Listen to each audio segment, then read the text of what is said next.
മാളപ്പള്ളിപ്പുറം ചെന്തുരുത്തി പ്രദേശങ്ങളിൽ 3 ക്ഷേത്രങ്ങളിൽ മോഷണം. ഭണ്ഡാരങ്ങൾ കുത്തിപ്പൊളിച്ച് പണം കവർന്നു. ഇന്നലെ രാത്രിയാണ് സംഭവം. ഇന്ന് രാവിലെ ക്ഷേത്രത്തിലെത്തിയ ജീവനക്കാരാണ് മോഷണ വിവരം അറിഞ്ഞത്.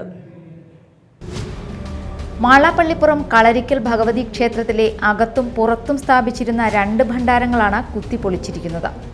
ചെന്തുരുത്തി മഹാവിഷ്ണു ക്ഷേത്രത്തിലെ അകത്തെ ഭണ്ഡാരം ഉൾപ്പെടെയാണ് കവർന്നത്. കുറുപ്പംപറമ്പ് വീരഭദ്ര ക്ഷേത്രത്തിലെ പുറത്തെ ഭണ്ഡാരമാണ് കുത്തിപ്പൊളിച്ചിരിക്കുന്നത്. ക്ഷേത്രം ഭാരവാഹികൾ മാള പോലീസിൽ പരാതി നൽകി. പോലീസ് സ്ഥലത്തെത്തി മേൽ നടപടികൾ സ്വീകരിച്ച് അന്വേഷണം ആരംഭിച്ചു.